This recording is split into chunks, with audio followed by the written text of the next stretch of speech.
Top quality और consistent performance के लिए सिर्फ सिल्वर पंप नाम याद रखना। સૌથી મોટા સમાચાર જે લલ્લુ બિહારીની આપણે વાત કરી રહ્યા છે એ લલ્લુ બિહારીને લઈને સૌથી મોટા સમાચાર આપણી પાસે છે।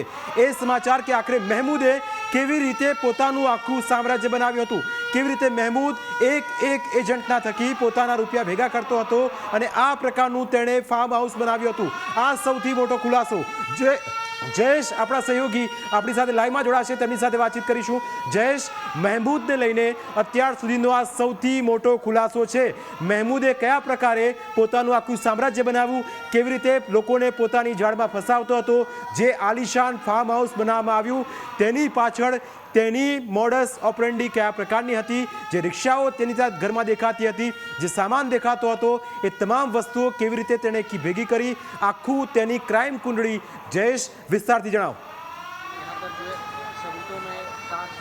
જીગર, જે લલ્લુ બિહારીની વાત થઈ રહી છે ને, આ ચંદોળા તળાવનો લલ્લુ બિહારી પોતે સત્તા જ હોય એ પ્રકારે જે તેના કારનામા છે તે સામે આવ્યા છે ને જે પ્રકારની તેની વાતો હતી તેના ઓથેન્ટિક પુરાવા છે તે આપણે બતાવવા જઈ રહ્યા છે ને આ એ તમામ ઓથેન્ટિક પુરાવા છે કે કઈ પ્રકારે લલ્લુ બિહારીનો જે સરતાજ છે તે અહીં બનીને બેઠો હતો ને કઈ પ્રકારે તેના વહીવટો ચાલતા હતા ત્યારે અત્યારે આ તમામ બાબતો છે તે અત્યારે સામે આવી રહી છે ને આ જે હપ્તા ઉઘરાવવાની વાત હતી તો આ એ લલ્લુ બિહારીના હપ્તાવાળી બુકો છે તે આપણે હાથ લાગી છે, જેમાં આ રિક્ષાઓના જે પ્રકારે હપ્તા ઉઘરાવતો હતો અને એ રિક્ષાઓના આ નંબરો છે તે કઈ પ્રકારે અહીં લખેલા છે અને તેના કઈ પ્રકારે હપ્તા લેવામાં આવતા હતા। તમે જોશો અહીં તો આ રિક્ષાના નંબરો છે તેની બાજુમાં લોડિંગ રિક્ષાના નંબરો છે અને ત્યારબાદ ટુ વ્હીલર પાર્કિંગ છે તેના આ નંબરો તમને અહીં જોવા મળે છે। આ કઈ રીતે તેનું સમગ્ર કારસ્તાન છે તે ચાલતું હતું તે આ પ્રકારે આધાર કાર્ડો છે તે લેતો હતો ને તેની સાથે સાથે લલ્લુ બિહારી છે તે મકાનોની સ્કીમ છે તે પણ વેચતો હતો અને તેના આ દ્રશ્યો છે તમે જોઈ શકો છો।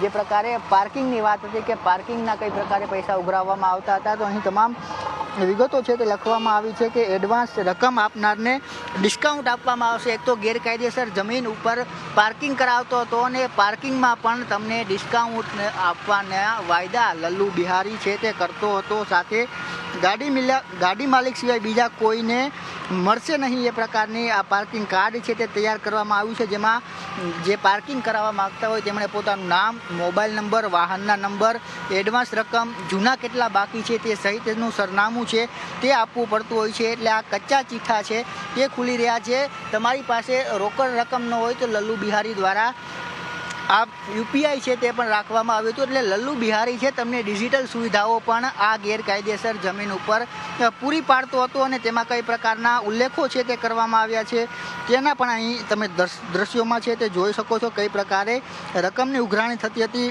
1500 રૂપિયાની આ 15/6/2025નું છે એટલે આ હાલના ડાયરી છે તમે જોઈ શકો છો।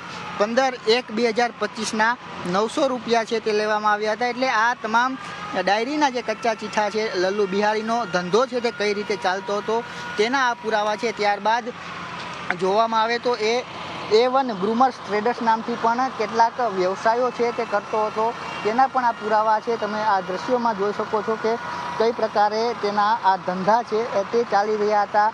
ગાડીઓના બિઝનેસ છે તેમના દ્વારા કરવામાં આવતા હતા। તે સાથે અહીં કેટલાક આ પ્રકારે ટોરેન્ટના બિલ છે તે પણ મળી આવ્યા છે। પાર્કિંગનો જે બિઝનેસ ચાલતો હતો તે સાથે આ એક બીજો બુક જોવામાં આવે તો 2280થી 24000 સુધીની વાત આમાં બુકમાં કરવામાં આવી છે। 28 એપ્રિલ 2025થી આ ડાયરીની શરૂઆત કરવામાં આવી છે અને એના આ પાર્કિંગના ચાર્જિસ તમે જોઈ શકો છો કઈ પ્રકારે તેનો ધંધો છે તે દીખતો હતો। એક વાહન દીઠ 40 રૂપિયા તે પડાવતો હતો। ગાડીના નંબર અહીં લખવામાં આવ્યા છે, કેટલા વાગે પાર્કિંગ કરવામાં આવ્યું છે તે લખવામાં આવ્યું છે। એટલે તમામ આ જે લોડિંગ રિક્ષાઓ અહીં આવતી હતી તેના ઉઘરાણા છે તેની પાસેથી કરવામાં આવતા હતા। એટલે ગેરકાયદેસર જમીન જે ચંદોળા તળાવની છે કે જે અંદાજિત કાંકરિયા તળાવથી પણ મોટું એનું ક્ષેત્રફળ છે એ કાંકરિયાથી પણ મોટા તળાવના ક્ષેત્રફળમાં પુરાણ કરી અને જે પ્રકારે આ ચંદોળા લેકની ડેમોગ્રાફી બદલવામાં આવી છે તેમાં લલ્લુ બિહારી જેવા કારસ્તાનો છે તે સૌથી વધારે કરવામાં આવ્યા છે અને તેના આ દ્રશ્યો છે તમે જોઈ શકો છો કે કઈ પ્રકારે તેનો ધંધો છે તે અહીં ચાલતો હતો। તે સાથે અને કાગળો છે તેમાં પણ એન્ટ્રી કરવામાં આવી છે, જેમાં 20 રૂપિયાથી લઈને 30 રૂપિયા સુધીની એન્ટ્રી છે તે બતાવવામાં આવી છે. એટલે ખૂબ જ ધંધો છે તે ધીકતો ચાલતો હતો ને તેમાં આ પ્રકારના અનેક વ્યવસાય છે તેમના દ્વારા કરવામાં આવતા હતા અને આ તેના તમામ બોલતા પુરાવા છે તે આપણે અહીં દ્રશ્યોમાં છે તે જીગર જોઈ શકીએ છીએ. સાથે એ જુહાપુરામાં છે તે મકાનો પણ લોકોને અપાવવાનું કામ કરતો હતો. આ તમે જોશો તો આની અંદર અનેક શરતો છે તે મૂકવામાં આવી છે અને શરતો તમે જોશો તો આ સ્કીમ છે અને એક રૂમ, રસોડું, જાંજરું, બાંધકામ સાથે કિંમત ખાલી જગ્યા રાખેલ છે. એટલે લલ્લુ બિહારી માત્ર પાર્કિંગનો એજન્ટ નહોતો, પરંતુ તે આ લોકો છે જે ગેરકાયદેસર રીતે વસતા હતા તેમના માટેનો કન્સ્ટ્રક્શનનો બિઝનેસ પણ છે તે કરતો હતો. એટલે લલ્લુ બિહારી છે તે ખૂબ જ ટેલેન્ટેડ વ્યક્તિ હતો, પરંતુ આ લલ્લુ બિહારી જે ટેલેન્ટેડ વ્યક્તિ તમે આ દ્રશ્યો ઉપરથી, આ જે પુરાવા ઉપરથી જોઈ શકો છો, એ લલ્લુ બિહારીને અત્યાર સુધી કોણ છાવરતું હતું અને કોનો ટેકો લલ્લુ બિહારીને હતો, આ તમામ સવાલો છે તે ઉઠી રહ્યા છે. પરંતુ એ વચ્ચે એક મજબૂત નિર્ણય છે તે રાજ્ય સરકાર દ્વારા કરવામાં આવ્યો કે આ જે ચંદોળા પાસે આવીશ, પણ તમે જે સ્કેન કોડ બતાવ્યો હતો, આપના કેમેરામેનને કહો કે સ્કેન કોડ બતાવે. મેં સ્કેન કોડ અહીંયા સ્કેન કર્યો છે અને નામ શું આવે છે, 2 વિન્ડો આપણે બતાવીશું. એક તરફ સ્કેન કોડ અને બીજી તરફ જે સ્કેન કર્યા પછી મોબાઈલની અંદર શું આવે છે. જયેશ, આપના કેમેરામેનને કહો કે જે સ્કેન કોડ આપણે બતાવતા હતા એ સ્કેન કોડ પર ફોકસ કરે. બીજી તરફ એ સ્કેન કોડ અહીં મોબાઈલથી અમે કર્યો છે અને નામ શું આવે છે એ નામ જોવા જેવું છે, સમજવા જેવું છે આપણા માટે. એટલા માટે કારણ કે કેવી રીતે આ મહેમૂદ આખો ધંધો ચલાવતો હતો. જયેશ, એ સ્કેન કોડ આપ બતાવશો તો એ ખ્યાલ આવશે અને પછી અમે જ્યારે સ્કેન કર્યું તો એની અંદર શું આવ્યું, એ નામ શું હતું એ પણ થોડી વારમાં હું તમને બતાવીશ. પણ અહીં એ આપણે સમજવા જેવું છે કે તમારા ઘરે જે સાવરણી લઈને ધંધો કરવાવાળો વ્યક્તિ હતો એ બાંગ્લાદેશી હતો. તમારા ઘરે જે કંતાન વેચવા માટે જે વ્યક્તિ આવતો હતો એ બાંગ્લાદેશી હતો અને એ બધા મહેમૂદના માણસો હતા. એ મહેમૂદ કે જે એજન્ટ બનીને કામ કરતો અને આવા બાંગ્લાદેશીઓને અહીં લાવતો હતો. સ્કેન કોડ તમે જોઈ રહ્યા છો. હવે એ સ્કેન કોડને જયેશ આપણે અહીં સ્કેન કર્યું તો એની અંદર એક કાશ કરીને સાવરણી કોર્નર કરીને નામ આવ્યું અને એ તમે અહીંયા સમજવાનો પ્રયત્ન આપણે એ કરીએ કે કેવી રીતે આખું એક ચાલતું હતું અને એ આખો આ સ્કેન કોડ જ્યારે આપણે કર્યું તો એ ખ્યાલ આવ્યું કે કેવી રીતે એની અંદર નામ આવતું હતું. અને એ નામ પરથી એટલું ચોક્કસ કહી શકાય કે જયેશ સ્કેન કોડ કરો ને એની અંદર શું નામ આવે છે એ પણ કાશ સાવરણી કોર્નર કરીને કંઈક નામ આવે છે અને એના પરથી આપણને ખ્યાલ આવે. થોડું ઝૂમ કરીને આપને બતાવીશ કે એની અંદર એ ખ્યાલ આવે છે. અને સાથે એ પણ જોઈએ કે આખું આ ઘટનાક્રમ તમે જુઓ કે તમારા ઘરે જે સાવરણી લઈને આવે છે, તમારા ઘરે જે સાવરણી લઈને આવે છે, તમારા ઘરે જે કંતાન વેચવાવાળો વ્યક્તિ આવતો હતો, જે એસીની સર્વિસ કરતો હતો, એ સ્કેન કોડ બતાવીએ અને એ સ્કેન કોડ તમને હું બતાવીશ જેથી આપને ખ્યાલ આવે કે કયા પ્રકારની સ્થિતિ હતી અને કેવી રીતે આખું એક નેક્સસ ચાલતું હતું આપણા બધાની જાણ બહાર. અને આ મહેમૂદ પોતાની આખી માયાજાળ ફેલાવીને બેઠો હતો. તેના એક એક પુરાવા આ સ્કેન કોડ તમે કેમેરામેનને કહીશ કે થોડું ઝૂમ કરે જેથી ખ્યાલ આવે કે સ્કેન કોડ કરીએ તો શું નામ આવે છે. અહીં કાશ સાવરણી કોર્નર એટલે કે તમે જે ઘરે સાવરણી તમારા ઘરે કોઈ વેચવા આવતું હોય અને તમે આ સ્કેન કોડ સ્કેન કરતા, એને રૂપિયા આપતા અને તમને એમ થતું કે આપણો ભાઈ આ કમાણી કરે છે તો તમારો આ ભાઈ નહોતો, આ ભાઈ બાંગ્લાદેશનો હતો. આ ભાઈ એ હતો કે જે આવી રીતે ધંધાઓ કરીને પોતાના રૂપિયા ભરતો હતો. 2 તસવીરો તમારી સામે છે. એક સ્કેન કોડ એ મહેમૂદનો છે, બીજો સ્કેન કોડ જ્યારે અમે સ્કેન કર્યું તો તેની અંદર નામ આવ્યું કાશ સાવરણી કોર્નર. કદાચ આ કાશ આપણને કદાચ પહેલાં ખબર હોત તો આટલી બધી કાશ ઊભી થઈ ના હોત, આટલો બધો વિકાસ થયો ના હોત. આ બાંગ્લાદેશીઓનો જાગવાની જરૂર હતી આપણે બધાએ, પણ કદાચ આપણે એને ઓળખી નથી શક્યા અને એનું જ આ પરિણામ છે કે આ પ્રકારે આ મહેમૂદ આ રીતે પોતાનો ધંધો ચલાવતો હતો. આવા ઘણા પુરાવા છે જયેશ. આપ જે પુરાવા લઈને આવ્યા છો એ એક એક પુરાવા આપણે બતાવીશું અને એ પણ સમજવાનો પ્રયત્ન કરીશું કે આખરે કેવી રીતે આખું એક નેક્સસ ચાલતું હતું, તેની અંદર શું શું માહિતી મળી એ પણ વિગતો સાથે બતાવીશું. પણ જયેશ, મારે આપની પાસેથી એ સમજવું છે, બીજી તસવીરો ત્યાં બધું પડેલું છે એની અંદર મોટા ભાઈએ તમે જુઓ કે હિન્દુ નામ સાથેના એ તમામ પેમ્પલેટ છે, એ બિલિંગના જેટલી પણ બુક છે જયેશ, એ તમે ખોલીને બતાવો તો મોટા ભાગની નામો એ છે. મહેમૂદ જે લલ્લુ બિહારી તરીકે પોતાની એક ઓળખ આપતો, નામ એનું અસલી મહેમૂદ છે પણ એને ઓળખ છુપાવી અને પોતે આવી રીતે આખું એક નેક્સસ ચલાવતો હતો, એજન્ટો મારફતે રિક્ષાનો ધંધો હતો અને આ રિક્ષાનો ધંધો એ પ્રકારે ધીકતો હતો કે તેના કાર્ડ પણ બન્યા હતા. જયેશ, ફરી એક વખત તસવીરો બતાવો, દર્શકોને પણ સમજાવીએ કે તમે અત્યાર સુધી આ બાંગ્લાદેશીઓથી કેટલી વખત છેતરાયા, તમારી આંખમાં કેટલી વખત ધૂળ નાખવામાં આવી. તમને એ પણ ખ્યાલ ન હતો કે જે રિક્ષામાં તમે તમારા પરિવાર સાથે કોઈ મુકામે જાઓ છો તો એ રિક્ષાનો ડ્રાઈવર પણ આ જ મહેબૂબનો બાંગ્લાદેશી ભાઈ હતો, જે અહીં રહેતો હતો અને એ ગેરકાયદે રહેતો હતો અને એના પુરાવા જયેશ આપણને હાથ લાગ્યા છે. જયેશ, ચોક્કસથી જીગર, જેટલા પુરાવાઓ અહીંથી હાથ લાગી રહ્યા છે તે જોવા જઈએ તો એક સરકારના નકલી ડોક્યુમેન્ટ પણ અહીં મળી શકે એ પ્રકારની શક્યતાઓ છે. હું અન્ય એક વસ્તુ છે તમને બતાવવા માંગીશ કે આ AK સિરામિક નામથી એક બિલ છે તે બનેલું છે અને આ બિલ તમે અહીં જોશો તો એની બિલની રકમ છે તે 48,000 રૂપિયા છે તે લખવામાં આવી છે. 48,000 આ AK સિરામિકનું બિલ છે જે 3જા મહિનાનું બનેલું છે. તેમાં ખાલી માત્ર લલ્લાભાઈ નામથી બિલ બનેલું છે અને 48,000 રૂપિયા છે આની કિંમત લગાડવામાં આવી છે. તો આ જ પ્રકારે CB વે બ્રિજ છે તેની એક પરચી છે તે આપણને આમાં મળી આવે છે. આ દ્રશ્ય છે હું તમને અલગ અલગ આ બધામાંથી દર્શાવી રહ્યો છું કે કઈ પ્રકારે આનો જે ધંધો છે તે ચાલી રહ્યો હતો. તો અનેક બિલો છે તે આમાં આપણને જોવા મળી રહ્યા છે, જેમાં આ સિટી સર્વેલન્સ ઇન્ટેલિજન્સ ટ્રાફિકનો પણ એક આ મેમો છે તે આવેલો છે. ભાઈએ પેમેન્ટ કરેલું છે એટલે થોડો ઈમાનદાર વ્યક્તિ છે, પણ માત્ર ગેરકાયદેસર જે જમીન છે તેમાં માત્ર પોતાનું મકાન છે બનાવી, આલિશાન મકાન છે તે બનાવી અને તે કરતો હતો. અને આ એક અન્ય હિસાબ છે તે હાથ લાગી રહ્યો છે, જેમાં પ્લોટોની વાત છે તે કરવામાં આવી છે, મકાનોની વાત કરવામાં આવી છે, સાથે પુરાણ છે તેને લઈને પણ આમાં વાત કરવામાં આવી છે. એટલે આ એક ચિઠ્ઠી મળી છે જેમાં ગટરનો હિસાબ લખવામાં આવ્યો છે, મસ્જિદ લખવામાં આવ્યું છે, પછી ફરકાન માલ સામાન છે તે લખવામાં આવ્યું છે, પ્લોટોનો હિસાબ છે તે આ ડોક્યુમેન્ટ ઉપર લખવામાં આવ્યું છે. પરંતુ અડધું જે પેજ છે તે કપાઈ ચૂક્યું છે. એટલે આવા અનેક પ્રકારની વાતો છે તે આવી રહી છે સામે. તે હજના પ્રવાસ છે તે પણ કરાવતો હતો. એટલે લલ્લન બિહારી દ્વારા એક પણ આ જે મહેમૂદ છે તેમના દ્વારા એક પણ ધંધો છે. આપની પાસે આવીશ, જે સ્કેન કોડની આપણે વાત કરતા હતા એ સ્કેન કોડથી થોડા અંદર જઈએ. હવે તપાસ એ કરીએ કે આખરે આ લોકેશન એ કાશ સાવરણી કોર્નર ક્યાં આવેલો છે. હવે ઈસનપુરમાં જે લોકો રહેતા હશે, અમદાવાદ, મણિનગર, ઈસનપુર, શાહ આલમ અને દાણી લીમડાનો આખો જે વિસ્તાર છે એ વિસ્તારમાં જે લોકો રહેતા હશે કદાચ એમણે આ બોર્ડ જોયું હશે કે કાશ સાવરણી, ઘરની સફાઈ કરવાનો તમામ સામાન અહીં મળશે.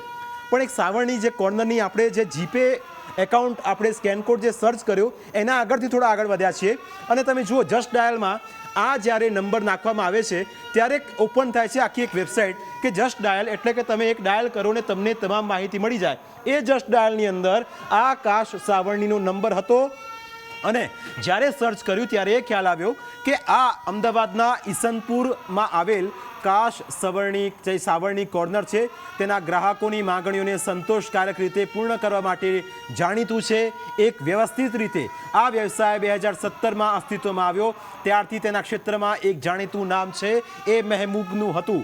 આ તે સૂર્યનગર પોલીસ ચોકીની સામે આખું એક આ સાવરણી કોર્નર ચાલતું હતું. ઈસનપુર અને આ જે વિસ્તાર છે સૂર્યનગર પોલીસ ચોકીની સામે આ વિસ્તારનું એક અગ્રણી સીમાચિહ્ન છે. સાથે આ સ્થાપના તેની નજીકમાં છે. આ વ્યવસાય તેની ઓફરો દ્વારા સકારાત્મક અનુભવ મેળવવાનો પ્રયત્ન કરે છે. અમદાવાદના ઈસનપુરમાં કાશ સાવરણી કોર્નરનો મુખ્ય ઉદ્દેશ ગ્રાહકોને કેન્દ્રમાં રાખવાનો હતો, પણ કદાચ આ તમારી સૌથી મોટી ભૂલ હોઈ શકે, કારણ કે કાશ સાવરણીનો માલિક હતો મહેબૂબ, એ મહેબૂબ કે જે આવા નેક્સસ ચલાવતો હતો જયેશ, અને એના આધારે જ લોકોને લૂંટતો હતો એજન્ટ બનીને. અને સાથે બીજી પણ વિગતો અહીં મેળવીએ કે આ માન્યતાને છેલ્લા ઘણા સમયથી લાંબા ગાળાથી આખો આ બિઝનેસ તેનો ચાલતો હતો. અને હવે એ તસવીર પણ આપને બતાવું. એ તસવીર હવે ગૂગલ મેપથી થોડા આગળ વધીએ અને આપણે એકચ્યુઅલી આ આખું જે લોકેશન છે ક્યાં આવેલું છે. તમે જસ્ટ ડાયલમાં તમને હું લઈ ગયો, હવે હું તમને ગૂગલ મેપથી તમને લઈ જાઉં ઈસનપુરની એ જગ્યા કે જ્યાં પોલીસ ચોકીની આપણે વાત કરતા હતા. હવે આ ઈસનપુરનો આખો વિસ્તાર છે અને તમે સહેજ આગળ વધો આ તરફ તો આખો આ ઈસનપુરનો માર્ગ છે અને અહીં કાશ સાવરણી આ આ તરફ આવશે અને તમે જુઓ કે આખું આ તમે 360 ડિગ્રી તમે જોઈ રહ્યા છો. એની અંદર આખો ઈસનપુરનો આખો વિસ્તાર છે. આ છે અમૂલનું પાર્લર અને અહીંથી સેજ તમે આગળ જાઓ તો આ પોલીસ ચોકી છે. આ પોલીસ ચોકી અને અહીં મંદિર પણ આવેલું છે, સિદ્ધેશ્વર મહાદેવનું મંદિર. જે લોકો ઈશનપુરમાં રહેતા હશે એમને ખ્યાલ હશે, સિદ્ધેશ્વર મહાદેવના મંદિરની બાજુમાં આ કાશ સાવરણીનું લોકેશન ટ્રેસ થયું અને તમે જુઓ કે આખો ભરચક વિસ્તાર અને એની અંદર આ જે સૂર્યનગર પોલીસ ચોકીની આપણે વાત કરી રહ્યા હતા એ સૂર્યનગર પોલીસ ચોકી છે. એ સૂર્યનગર પોલીસ ચોકીની બરાબર બાજુમાં તમે સહેજ આગળ વધો અને એક આ પ્રકારનો ઝૂંપડપટ્ટીવાળો વિસ્તાર છે. એની સામેની સાઈડ, એટલે કે હવે એની સામેની સાઈડ આપણે થોડા આગળ વધીએ અને તમે જુઓ, યસ, આ જે છે એ આખો આ બિઝનેસ અહીં ધમધમતો હતો. તમે કદાચ એ વિસ્તારમાં ગયા હો તો આપને ખ્યાલ હશે, અલગ અલગ સિચ્યુએશનમાં આખો આ વિસ્તાર રહેલો છે. તમે જ્યાં જુઓ ત્યાં તમને એક સાવરણી બજાર દેખાય. હવે થોડા અંદર જઈએ અને અંદર જઈએ તો ખ્યાલ આવશે કે આ જે કાશ સાવરણી આખું જે કોર્નર હતું એને નામ જ સાવરણીનું કોર્નર આપવામાં આવ્યું હતું, કારણ કે અહીં તમે જાઓ એટલે તમને અલગ અલગ પ્રકારની સાવરણી મળે. હવે સફાઈ થઈ ગઈ છે આ સાવરણી વેચનારા લોકોની, સફાઈ થઈ ગઈ છે આ ષડયંત્રકારોની કે જે આ રીતે ગેરકાયદે રહીને આ ધંધો ચલાવતા હતા અને મોટા પાયે અમદાવાદની અંદર પોતાનો બિઝનેસ ચલાવતા હતા. કાશ સાવરણી કોર્નર જે જીપે આપણે જયેશે બતાવ્યું, જયેશને ફ્રેમમાં લઈએ, જયેશને પણ અહીંયા બતાવીએ અને સાથે એ પણ સમજવાનો પ્રયત્ન કરીએ. તમે હવે ઈસનપુરનો આખો વિસ્તાર તમને થોડા આગળ વધીએ અને આપને ખ્યાલ આવશે કે કેવી રીતે આખા વિસ્તારની અંદર તમે ફક્ત ને ફક્ત તમને સાવરણીની દુકાનો જોવા મળે અને એની અંદર તમે જુઓ કે આખરે આ વિસ્તારની અંદર કેવી રીતે તેમણે બિઝનેસ આખું લોકેશન તમારી સામે. હવે હું કોર્નર તમને બતાવું અને આ જે તમે ગૂગલ મેપમાં જાઓ, તમે જસ્ટ ડાયલ કરો, તમે ગમે તે જગ્યાએ ઓનલાઈન સાઇટ પર જાઓ તો તમને કાશ સાવરણી કોર્નર જોવા મળશે. આ એક કાશ સાવરણી કોર્નર છે જેનો માલિક હતો બાંગ્લાદેશી સાથે એજન્ટ લાવનાર એ વ્યક્તિ, એજન્ટોના મારફતે પોતાનો ધંધો ધીકતો રાખનાર વ્યક્તિ જેનું નામ મહેબૂબ ઉર્ફે લલ્લુ બિહારી અને એનું જ આખું આ નેક્સસ હતું. જયેશ, આપની પાસે આવવા માંગીશ. મારે એ સમજવું છે કે હજુ કયા પુરાવા આપને મળ્યા છે એ પુરાવા પણ જયેશ આપણે બતાવીએ જેથી ખ્યાલ આવે કે કઈ રીતનો આખો આ ધંધો ધીકતો હતો, એની અંદર કયા કયા પુરાવા અત્યાર સુધીમાં આપણને મળ્યા છે. Jayesh, over to you. Jigar, જ્યારે હું અહીં શોધી રહ્યો છું તો કોઈ સ્ટેશનરીમાં પણ ન હોય એટલા પુસ્તકો, બુકો, નોટો, ડાયરીઓ છે તે અહીંથી મળી રહી છે ને તમામમાં માત્ર ગાડીના પાર્કિંગના હિસાબો છે તે જોવા મળી રહ્યા છે. આ 2 વ્હીલર અને 4 વ્હીલર માટે અલગ છે, આ 4 વ્હીલરની છે, 2024ની છે. આટલી જેટલી બુકો અહીં જોવા મળી રહી છે. આ બુકો જોવા જઈએ તો તમે કોઈ સ્ટેશનરીમાં જાઓ તો પણ તમને આટલી બધી બુકો છે તે જોવા ન મળે એટલા પ્રમાણમાં સ્ટેશનરીની બુકો લખેલી છે, હિસાબોથી ભરેલી છે. તમે જોવો તો 20 રૂપિયા, 30 રૂપિયા, 40 રૂપિયા સહિતની વિગતો છે તેનો ઉલ્લેખ અહીં કરવામાં આવ્યો છે. આ દ્રશ્યોમાં તમે જોશો તો સમજશો કે કઈ પ્રકારે ઘાટો ખૂબ હિસાબ આ લલ્લુ બિહારીનો ચાલી રહ્યો હતો અને એના માટે જ આ તમામ જે એસો આરામવાળી સુવિધાઓ છે તે ચાલી રહી હતી. એટલે આ હિસાબોનો આંકડા છે જે માત્ર પાર્કિંગોના હિસાબો આપણને અત્યારે મળી રહ્યા છે, પરંતુ જે પ્રકારે તેના આપણે જોયું કે જે QR કોડ સ્કેન કર્યો ને ત્યારબાદ એ કાશ સાવરણી સેન્ટરનો છે તે બતાવી રહ્યો હતો તો એનો સામાન પણ અહીં મોટી સંખ્યામાં પડેલો છે. એટલે ખૂબ જ વિસ્તરાયેલો એક બિઝનેસ છે તે આ લલ્લુ બિહારી કરી રહ્યો હતો અને તેના આ જે આંકડા અને જે ડાયરીઓના કચ્ચા ચિઠ્ઠા છે તેમાં એ તમામ વિગતો છે તે જોવા મળી રહી છે. 48,000 સુધીના બિલો છે તે બનેલા છે અને એ બિલો જોતા કેટલા મોટા પ્રમાણમાં આ લલ્લુ બિહારીનો બિઝનેસ ચાલતો હશે તેનો અંદાજો છે તે લગાવી શકાય. કારણ કે આ તમામ જગ્યા તમે જોઈ રહ્યા છો કે જ્યાં સવારથી છે તે ડિમોલેશન કરવામાં આવી રહ્યું છે. આ 2012માં અંદાજિત છે તેનો વિસ્તાર છે તે થયો હતો ને ત્યારબાદ અહીં તમામ એસો આરામની સુવિધા લલ્લન બિહારી એટલે કે મહેમૂદે છે તે ઊભી કરી હતી અને ત્યારબાદ હવે અત્યારે તેમની પર કાર્યવાહી છે તે કરવામાં આવી છે. એટલે આ તમામ હજુ પણ આપણે અહીં શોધવાની અનેક જગ્યા ઉપર પ્રયાસ કરીશું કે ત્યાં શું મળે છે અને તે કઈ પ્રકારે છે ને તે પોતાનો ધંધો ચલાવતો હતો. અહીં તમે જોશો તો આ જે મકાનોની સ્કીમ છે તે પણ આપતો હતો અને સાથે આમાં અનેક વાતો છે તે લખવામાં આવી છે, જેમાં લખવામાં આવ્યું છે કે આ સ્કીમ જે સભ્ય સતત 2 મહિના સુધી હપ્તા નહીં ભરે અથવા પોઝેશન મળી ગયા પછી 3 મહિના સુધી હપ્તા નહીં ભરે તો તેનું મકાન કેન્સલ કરી પાછું લેવામાં આવશે અને ભરેલ પૂરેપૂરી રકમ સ્કીમ પૂરી થયા પછી આપવામાં આવશે. આપણી પાસે આવું પણ અત્યારે જે જગ્યાએ કાર્યવાહી ચાલી રહી છે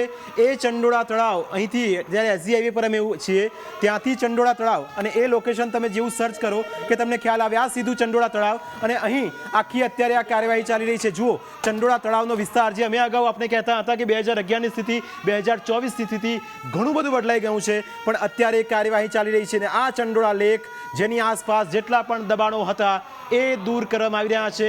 અને અત્યાર સુધીનું સૌથી મોટું અપડેટ એ કે 2000 જેટલા દબાણો આ વિસ્તારમાંથી દૂર કરવામાં આવ્યા છે. અને હજુ પણ આ સિલસિલો યથાવત છે. હજુ પણ આવા લલ્લુ પંજુ લોકો જે પોતાનો ધંધો અહીં ધીકતો રાખતા હતા એમના તમામ ઈરાદાઓ પર દાદાનું બુલડોઝર ફરી વળ્યું છે. કારણ કે ગૃહ રાજ્યમંત્રી હંમેશાથી કહે છે કે કાયદામાં રહેશો તો ફાયદામાં રહેશો. Over to you Hetvi.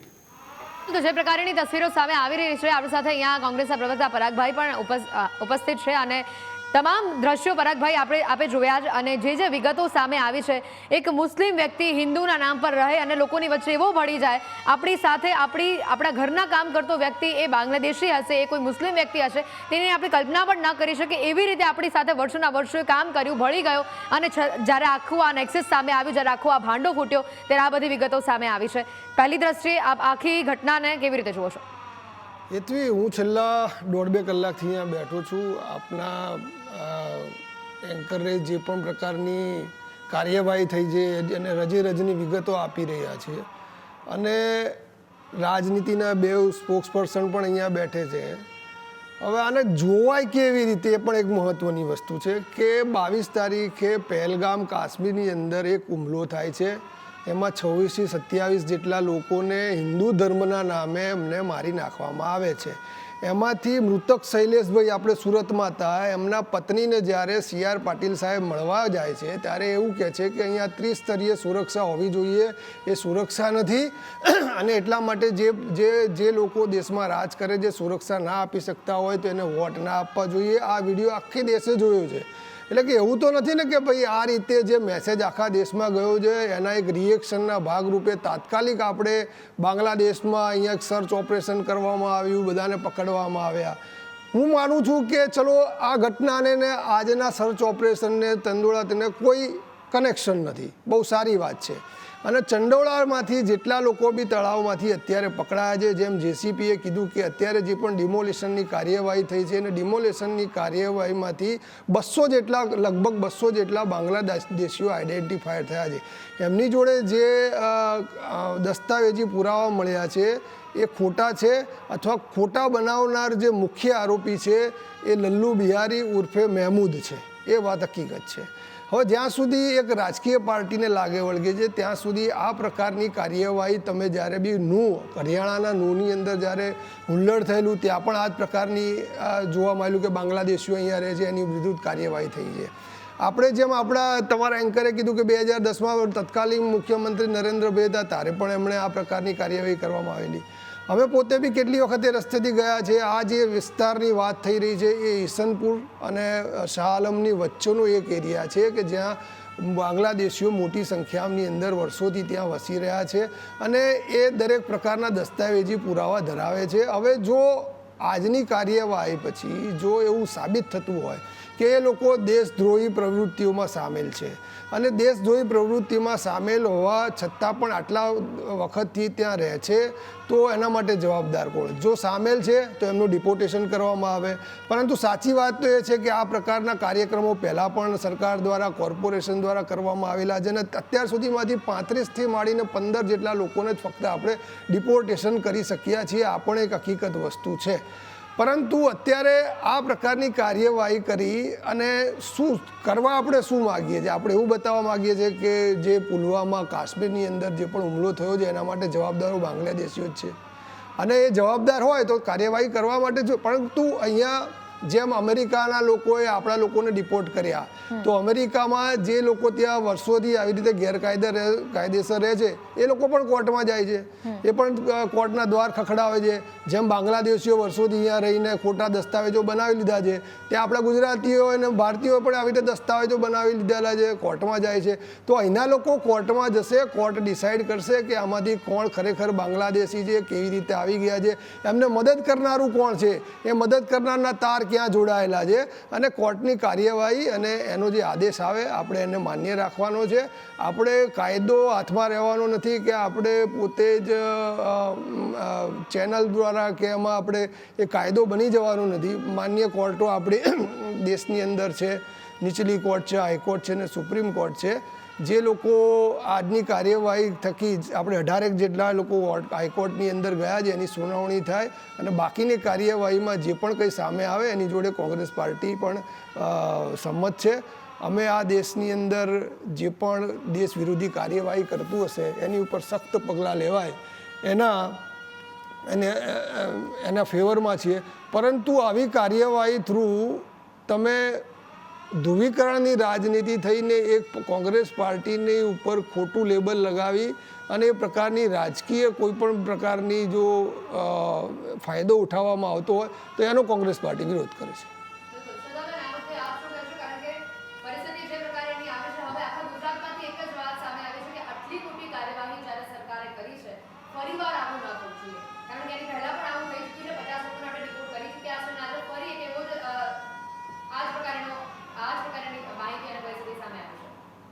તમે જો કે આ જે લલ્લુ બિહારી છે ઉર્ફે મહેમૂદ, એકચ્યુઅલી એનું નામ મહેમૂદ છે પણ એણે નામ શું પોતાનું કોડ નેમ રાખ્યું કે લલ્લુ બિહારી. એટલે એક તો પહેલાં પ્રાંતવાદની ભાવના જાગે કે આપણા બિહાર, સપોઝ બિહાર યુપીથી જે લોકો આવે છે એ લોકો આવી ગતિવિધિ કર્યા છે, એટલે એક આખા પ્રદેશને, ભારત દેશના એક આખા પ્રદેશને ટાર્ગેટ કરવાની માનસિકતા. એક લલ્લુ નામ રાખ્યું છે એટલે હિન્દુ ધર્મનું નામ રાખ્યું છે. આ જે તત્વો છે આ લોકો હંમેશા પોતાનું નામ છે, જાતિ છે, ધર્મ છે એ બધું જ છુપાવીને તમારી સિસ્ટમની અંદર પેનેટ્રેશન કરીને તમને નુકસાન પહોંચાડે છે. આ એકદમ આઈ ઓપનિંગ વસ્તુ છે.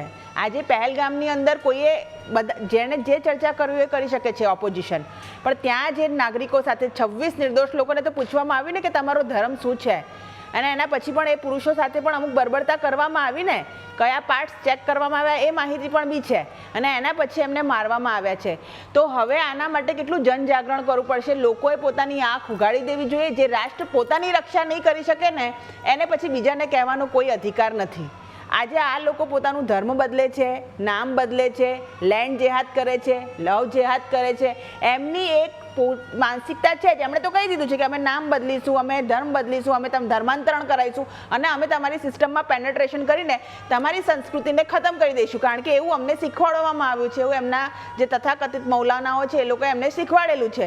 મુલ્લાનો મૌલાના છે, કારણ કે આની અંદર જે સાચા મુસ્લિમો છે એ તો ખુશ છે કે ભાઈ બાંગ્લાદેશી અમારા દેશના જ નથી, અમે ભારતીય મુસલમાનો છે. તો ભારતીય મુસલમાન જે સાચો છે એને બાંગ્લાદેશી મુસલમાનથી કે પાકિસ્તાની મુસલમાનથી કોઈ લેવા દેવા નથી. એ સાચી છે. પરંતુ વિપક્ષ જ્યારે પણ હોય આને એક કમ્યુનલ રંગ આપવાની કોશિશ કરશે, પણ એ ભલે જે રંગ આપવાની કોશિશ કરે. આજના જમાનામાં સોશિયલ મીડિયા છે, ઇલેક્ટ્રોનિક મીડિયા છે, લોકો પોતાની વાત દરેક પ્લેટફોર્મ પર મૂકી શકે છે. ભારતીય જનતા પાર્ટીની, મોદી સરકારની અને ભૂપેન્દ્રભાઈ પટેલની સરકારનો સ્પષ્ટ મત છે. જો તમે ઓરિજિનલી ભારતીય પાસપોર્ટ ધરાવો છો તો સરકાર તમારી સાથે છે. જો તમે નથી ધરાવતા તો પછી એના પછી સરકારનું કોઈ લેવા દેવા નથી, અને જે પણ કાયદાની રૂએ કામ કરવાનું થશે એ થશે. એનઆરસીનો મુદ્દો હોય કે યુસીસીનો મુદ્દો હોય, આ દેશના સાર્વભૌમત્વ અને અખંડતા માટે ખૂબ ખૂબ જરૂરી છે. આપણે ભૂતકાળની અંદર ઘણું બધું ભોગવી ચૂક્યા છે આપણા દેશે, અને આટલી જે આપણે સહિષ્ણુતા બતાવીએ છીએ ને બધાને લાઈ લઈને કે દૂધ મેં શક્કર કી તરહ મિલ ગઈ, દૂધ મેં શક્કર કી તરહ. હવે એટલું બી ખાંડ નથી વધારી દેવું કે ડાયાબિટીસ થઈ જાય ને કેન્સર થઈ જાય.